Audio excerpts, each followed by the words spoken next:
Hi, Jimmy Hamilton here. Just a brief introduction to my latest book, The Armour of God. There is always a sense of mystery, regarding the fact and the operations of evil in the world in which we live. The Apostle John, he tells us that the whole world lieth in wickedness, 1 John 5:19. That is to say that the whole world lies under the sway of the evil one, the devil, principalities and powers of the air. That the Apostle Paul tells us in Ephesians 6, which of course my latest book is based upon. It's an exposition of those verses that Paul gives us there in Ephesians chapter 6, telling us to put on the whole armour of God that you may be able to stand against the wiles of the devil. Mysterious though they are, he are for real. So we need to be warned that he roams the earth. He uses people in places of power in the state and in the church too. If he can influence and control the state and the pulpit, he can control the nation, the world. He takes hold of a Jeroboam, and all of Israel is steeped in idolatry. He is ever seeking to poison the cistern of the church. If he can infiltrate the seminary, the Bible college, then he can defile the students, who in turn go out and defile the pulpit and the church. So well does the apostle say, put on the armour of God. Brethren, be strong in the Lord and in the power of his might, that ye may be able to stand against the wiles of the devil. Get yourselves equipped, in other words, with every grace and every gift that the Lord affords you, that none of you be wanting, no part, naked and exposed to your enemies, but clothed upon with the full armour of God. The armour of God, that is, not carnal weapons, but spiritual, given by God, that is, that ye may be able to stand, he says, either to fight or rather to overcome. Because he that loses the victory is said to fall. He that gains it is the one who stands. Stands, that is, against the wiles of the devil. The devil uses his schemes, his wiles, everything that he has at his disposal, his strategies, as well as force and violence. And therefore, if any part of our spiritual armour be wanting, he will assault us. And of course, always, he'll go for the weakest part. So, be armed, be prepared, be ready, for we wrestle not against flesh and blood, but against principalities, the rulers of the darkness of this world, spiritual wickedness, evil to the uttermost.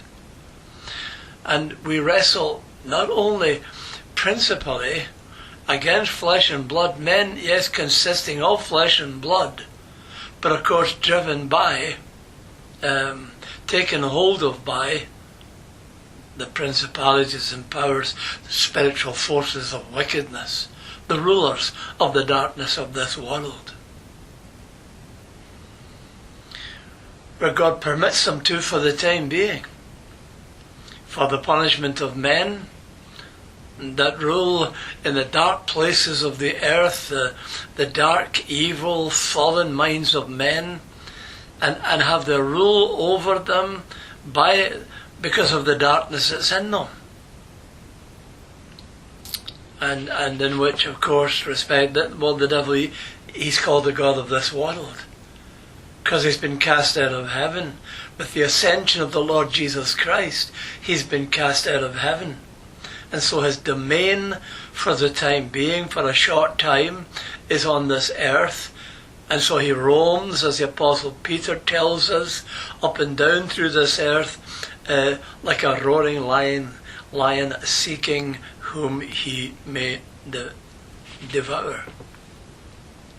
So we're up against spiritual wickedness that can only be fought and can only be overcome by spiritual means, spiritual weapons of our warfare. Spiritual wickednesses of the highest kind, implying the intenseness of wickedness. And of course, we're not talking about fools here. We're talking about high powers. We're talking about, intelligent beings. The devil, Satan, yes, he's conquered. Christ has won the victory over him at the cross, but we have to walk in that victory.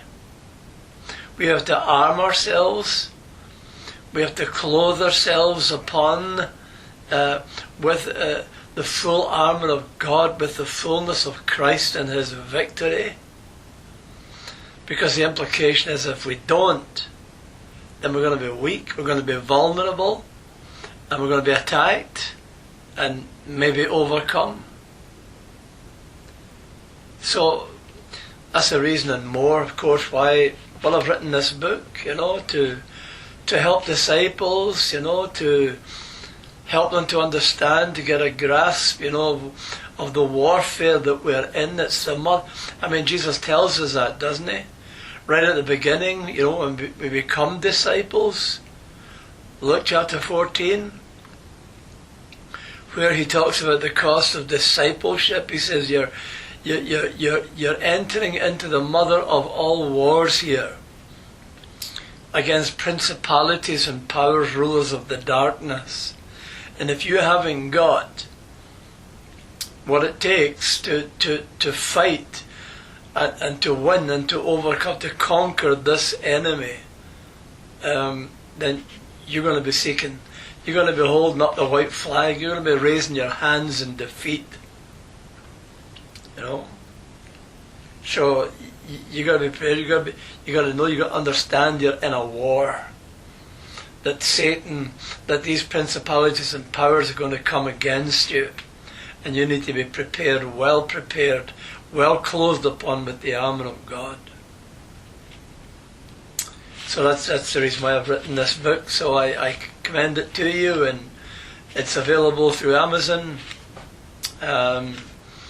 Or through my website if you can't get there, but I just commend it to you. Maybe it'll help you to understand the fight that you're in, and how you can walk in victory, and how you can end up more than a conqueror, because that's what Christ has made us.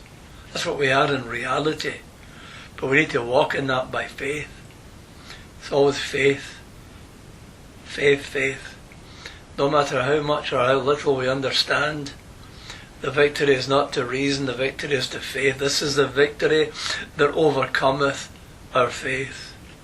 Trusting in the Lord, trusting in the armour that he himself has provided for us, that we might be defended and that we might be enabled to overcome, to be more than a conqueror through him that loved us. So get yourself a copy of this book and read it, study, meditate upon it, and learn what it means to walk in the armour of God and be a victor, be a conqueror through Jesus Christ, who loved us and gave himself for us. I commend it to you. God bless you. Go and be with you. Wherever you be in his world today, walk in victory, glorify God, and enjoy him now and forever. God bless you.